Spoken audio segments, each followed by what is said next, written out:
Last व्हिडिओमध्ये आपण बघितलं होतं स्पायडरमॅनचे हँड कसे बनवायचे. मी एक बनवला होता आणि आता मी दुसरा पण सेम प्रोसेस करून बनवून घेतला आहे. आता आपण ह्याची लेग बनवणार आहोत. लेग बनवण्यासाठी मी घेतला हा रेड कलर. ह्याची आपल्याला एक मॅजिक रिंग करायची आणि ह्याच्यामध्ये करायचे टोटल 5 सिंगल क्रोशिया. फर्स्ट राऊंडमध्ये आपण केले होते 5 सिंगल क्रोशिया. आता सेकंड राऊंड करण्यासाठी आपल्याला करायचे प्रत्येक सिंगल क्रोशियामध्ये 2 सिंगल क्रोशिया, म्हणजे टोटल 10 सिंगल क्रोशिया करायचेत.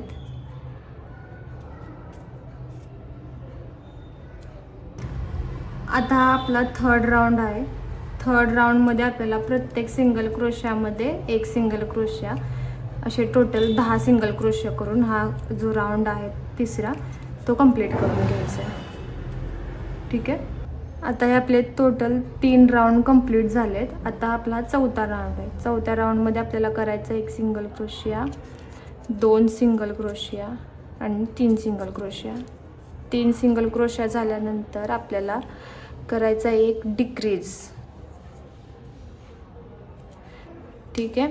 आणि सेम अजून एकदा डिक्रीज, म्हणजे 3 सिंगल क्रोशिया करून 2 डिक्रीज आणि पुन्हा 3 सिंगल क्रोशिया करून घ्यायचेत.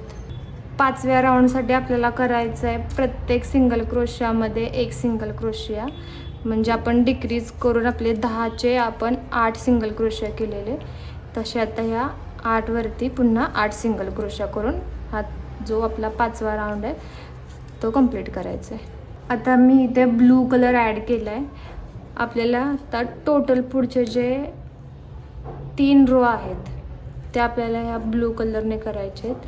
8 सिंगल क्रोशिया, 8 सिंगल क्रोशिया आणि 8 सिंगल क्रोशिया. ठीक आहे.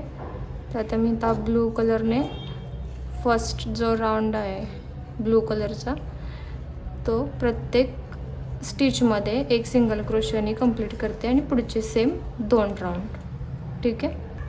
आता हा आपला पूर्ण लेग जो आहे तो रेडी आहे. मी ह्याच्यामध्ये कॉटन भरून घेतलं आहे. आता आपल्याला जसं आपण हँडचं केलं होतं प्रत्येक 2-2 सिंगल क्रोशिया पकडून त्याचा 1 सिंगल क्रोशिया, असे टोटल 4 सिंगल क्रोशिया केले होते, तसंच सेम करायचं आता. ठीक आहे. 1 2 आणि 3. एक चेन करायची आणि थोडासा धागा एक्स्ट्रा ठेवून कट करून टाकायचा. जसा हा लेग बनवला आहे सेम प्रोसेस यूज करून आपल्याला अजून एक लेग बनवायचा आहे. तर आता आपले सगळे दोन्ही लेग आणि दोन्ही हँड रेडी आहेत. आता आपल्याला हे स्पायडरमॅनचे दोन्ही जे आईज आहेत ते बनवायचे. त्याच्यासाठी आपल्याला कॉटनचे थ्रेड लागणार आहेत. मी इथे अँकरचे थ्रेड यूज करते आणि त्याच्यासाठी मी निडल यूज करते 0.1 mm. ठीक आहे. तर आता आपल्याला याची करायची एक मॅजिक रिंग आणि त्याच्यामध्ये आपल्याला टोटल 5 हाफ डबल क्रोशे करायचे आहेत. ठीक आहे. तर इथं मी मॅजिक रिंग केली आहे आणि टोटल 5 हाफ डबल क्रोशे करायचे आहेत. 1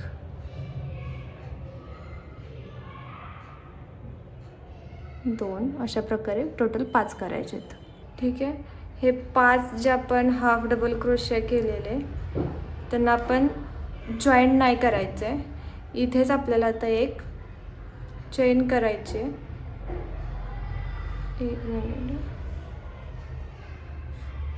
एक चेन करायचे आणि जे आपलं वर्क आहे त्याला टर्न करून घ्यायचं आहे आणि याच्यामध्ये आपल्याला पुन्हा करायचे टोटल 5मध्ये 10 डबल क्रोशिया.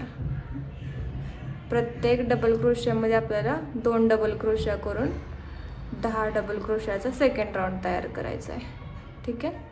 आता आपल्याला थर्ड राऊंड करण्यासाठी पुन्हा एक चेन करायचे आणि जे आपलं वर्क आहे ते टर्न करून घ्यायचं आहे आणि आपले आता टोटलचे 10 डबल क्रोशिया हाफ डबल क्रोशिया होते, त्याच्यामध्ये आता टोटल आपल्याला 20 करायचे आहेत. म्हणजे प्रत्येक जो डबल क्रोशिया आहे त्याच्यामध्ये आपल्याला 2-2 डबल क्रोशिया करायचे आहेत आणि आपलं काम कंप्लीट करायचं आहे. ठीक आहे. आता हे आपले टोटल 3 राऊंड कंप्लीट झाले. चौथ्या राऊंडसाठी आपल्याला ब्लॅक कलर ॲड करायचा आहे. त्याच्यासाठी आधी मी इथे हा धागा कट करून घेते आणि ब्लॅक कलर ॲड करून घेते. इथे मी आता ब्लॅक कलर ॲड करून घेतला आहे. आता आपल्याला टोटल इथे 3 सिंगल क्रोशा करायचे आहेत.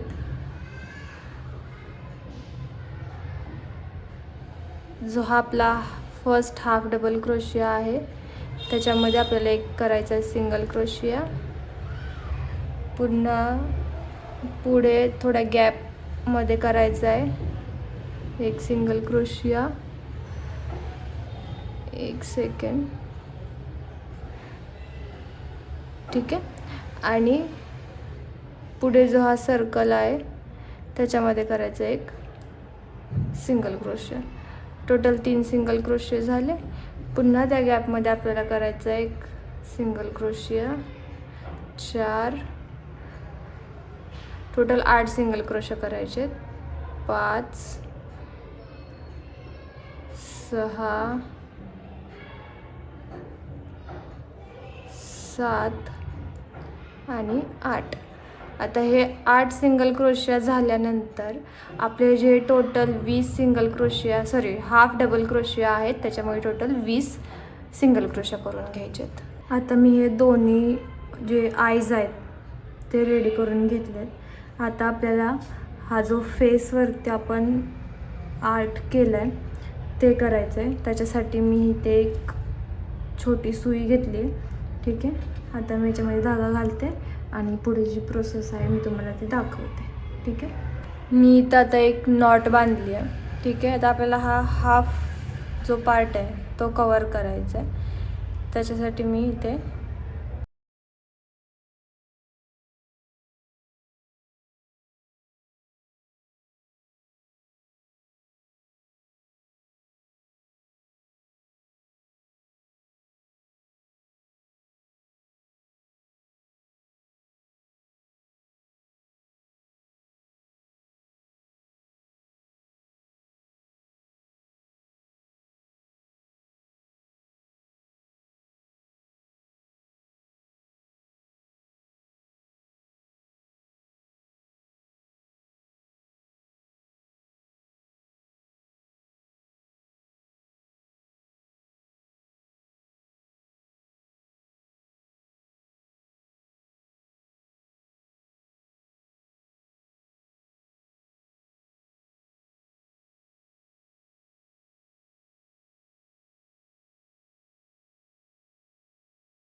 ठीक आहे. आधी मी इथे पूर्ण राऊंड करून घेतला हाफ फेसला आणि नंतर झिगझॅगचा पॅटर्न यूज करून टोटल हे 8 स्पेस तयार केले. आता ह्याच्यामध्ये आपल्याला हा जो जाळीदार पार्ट आहे तो बनवायचा. सेम असाच प्रत्येक वेळी नाही बनत तर वेगवेगळा बनवू शकतो. ठीक आहे.